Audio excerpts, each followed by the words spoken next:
اللہ کے نام سے شروع جو نہایت مہربان ہمیشہ رحم فرمانے والا ہے۔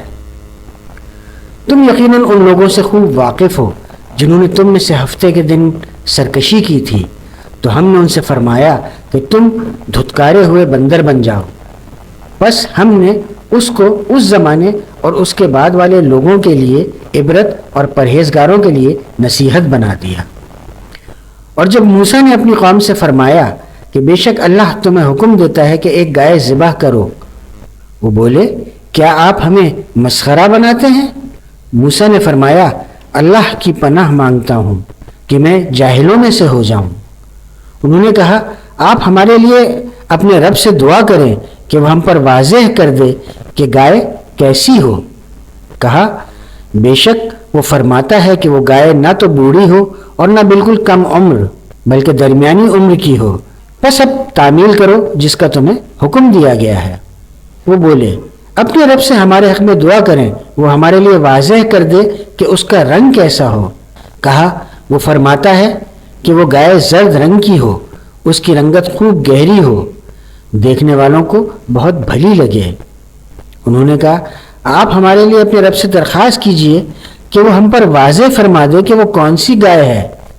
ہم پر گائے مشتبہ ہو گئی ہے، اور یقیناً اگر اللہ نے چاہا تو ہم ضرور ہدایت یافتہ ہو جائیں گے۔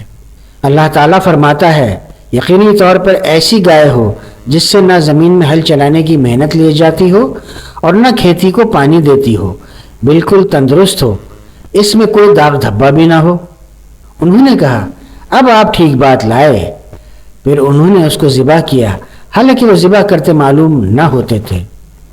اور جب تم نے ایک شخص کو قتل کر دیا پھر تم آپس میں اس میں جھگڑنے لگے اور اللہ ظاہر فرمانے والا تھا جسے تم چھپا رہے تھے، پھر ہم نے حکم دیا کہ اس پر اس کا ایک ٹکڑا مارو۔ اسی طرح اللہ مردوں کو زندہ فرماتا ہے اور تمہیں اپنی نشانیاں دکھاتا ہے تاکہ تم عقل و شعور سے کام لو۔ پھر اس کے بعد تمہارے دل سخت ہو گئے، چنانچہ وہ پتھروں جیسے ہیں یا ان سے بھی زیادہ سخت۔ بے شک پتھروں میں بعض ایسے بھی ہیں جن سے نہریں پھوٹ نکلتی ہیں، اور یقیناً ان میں سے بعض وہ بھی ہیں جو پھٹ جاتے ہیں تو ان سے پانی ابل پڑتا ہے، اور بے شک ان میں سے بعض ایسے بھی ہیں جو اللہ کے خوف سے گر پڑتے ہیں، اور اللہ تمہارے کاموں سے بے خبر نہیں۔ کیا تم یہ توقع رکھتے ہو کہ وہ تم پر یقین کر لیں گے کہ جبکہ ان میں سے ایک گروہ کے لوگ ایسے تھے کہ اللہ کا کلام سنتے پھر اسے سمجھنے کے بعد بدل دیتے، حالانکہ وہ خوب جانتے تھے، اور جب اہل ایمان سے ملتے ہیں کہتے ہیں ہم ایمان لے آئے ہیں، اور جب آپس میں ایک دوسرے کے ساتھ تنہائی میں ہوتے ہیں کہتے ہیں کیا تم ان سے وہ باتیں بیان کر دیتے ہو جو اللہ نے تم پر ظاہر کی ہیں تاکہ اس سے وہ تمہارے رب کے حضور تمہیں پر حجت قائم کریں۔ کیا تم عقل نہیں رکھتے؟ کیا وہ نہیں جانتے کہ اللہ کو وہ سب کچھ معلوم ہے جو وہ چھپاتے ہیں اور جو ظاہر کرتے ہیں؟ اور ان میں سے ان پڑھ ہیں جنہیں کتاب کا کوئی علم ہی نہیں، وہ صرف زبانی پڑھنا جانتے ہیں، یہ لوگ محض وہم و گمان میں پڑے رہتے ہیں۔ بس ایسے لوگوں کے لیے بڑی خرابی ہے جو اپنے ہی ہاتھوں سے کتاب لکھتے ہیں پھر کہتے ہیں کہ یہ اللہ کی طرف سے ہے تاکہ اس کے عوض تھوڑے سے دام کما لیں۔ سو ان کے لیے اس سے ہلاکت ہے جو ان کے ہاتھوں نے تحریر کی، اور اس سے تباہی ہے جو وہ کما رہے ہیں۔ اور وہ یہ کہتے ہیں کہ ہمیں آگ ہرگز نہ چھوئے گی سوائے گنتی کے چند دنوں کے۔ آپ پوچھیں کیا تم اللہ سے کوئی وعدہ لے چکے ہو؟ پھر تو وہ اپنے وعدے کے خلاف ہرگز نہ کرے گا، یا تم اللہ پر یوں ہی بہتان باندھتے ہو جو تم خود بھی نہیں جانتے۔ ہاں واقعی جس نے برائی اختیار کی اور اس کے گناہوں نے اس کو ہر طرف سے گھیر لیا تو وہی لوگ دوزخی ہیں، وہ اس میں ہمیشہ رہنے والے ہیں۔ اور جو لوگ ایمان لائے اور نیک عمل کیے تو وہی لوگ جنتی ہیں، وہ اس میں ہمیشہ رہنے والے ہیں۔ اور جب ہم نے اولاد یعقوب سے پختہ وعدہ لیا کہ اللہ کے سوا عبادت نہ کرنا اور ماں باپ کے ساتھ اچھا سلوک کرنا اور قرابت داروں اور یتیموں اور محتاجوں کے ساتھ بھی اور عام لوگوں سے نیکی کی بات کہنا اور نماز قائم رکھنا اور زکوٰۃ دیتے رہنا، پھر تم میں سے چند لوگوں کے سوا سارے روگرداں ہو گئے اور تم گریز ہی کرنے والے ہو۔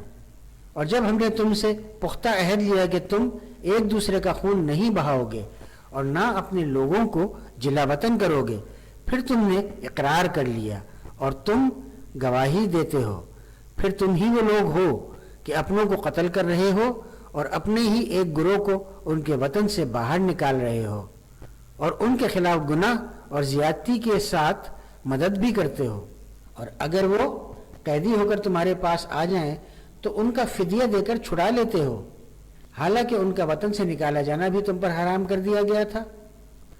کیا تم کتاب کے بعض حصوں پر ایمان رکھتے ہو اور بعض کا انکار کرتے ہو؟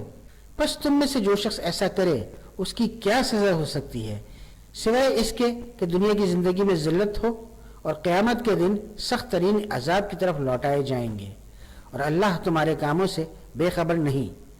یہی وہ لوگ ہیں جنہوں نے آخرت کے بدلے میں دنیا کی زندگی خرید لی ہے، پس نہ ان پر سے عذاب ہلکا کیا جائے گا اور نہ ہی ان کو مدد دی جائے گی۔ اور بے شک ہم نے موسیٰ کو کتاب عطا کی اور ان کے بعد ہم نے پے در پہ پیغمبر بھیجے، اور ہم نے مریم کے فرزند عیسیٰ کو روشن نشانیاں عطا کی، اور ہم نے پاک روح کے ذریعے ان کی تائید کی۔ تو کیا جب بھی کوئی پیغمبر تمہارے پاس وہ لایا جنہیں تمہارے نفس پسند نہیں کرتے تو تم اکڑ گئے اور بعضوں کو تم نے جھٹلایا اور بعضوں کو تم قتل کرنے لگے؟ اور یہودیوں نے کہا ہمارے دلوں پر غلاف ہیں، بلکہ ان کے کفر کے باعث اللہ نے ان پر لعنت کر دی ہے، سو وہ بہت ہی کم ایمان رکھتے ہیں۔ اور جب ان کے پاس اللہ کی طرف سے وہ کتاب آئی جو اس کتاب کی تصدیق کرنے والی ہے جو ان کے پاس موجود تھی، حالانکہ اس سے پہلے وہ خود کافروں پر فتح یابی مانگتے تھے، سو جب ان کے پاس وہی نبی تشریف لے آیا جسے وہ پہچانتے تھے تو اسی کے منکر ہو گئے، پس انکار کرنے والوں پر اللہ کی لعنت ہے۔ اور تمہارے پاس موسیٰ کھلی نشانیاں لائے، پھر تم نے ان کے پیچھے بچھڑے کو معبود بنا لیا اور تم ہو ہی جفاکار۔ اور جب ہم نے تم سے پختہ عہد لیا اور ہم نے تمہارے اوپر طور کو اٹھا کھڑا کیا، اس کو مضبوطی سے تھامے رکھو جو ہم نے تمہیں عطا کی ہے، اور سنو، تو کہا ہم نے سن لیا مگر مانا نہیں، اور ان کے دلوں میں ان کے کفر کے باعث بچھڑے کی محبت رچا دی گئی تھی۔ بتا دیں یہ باتیں بہت بری ہیں جن کا حکم تمہیں تمہارا ایمان دے رہا ہے، اگر ایمان رکھتے ہو۔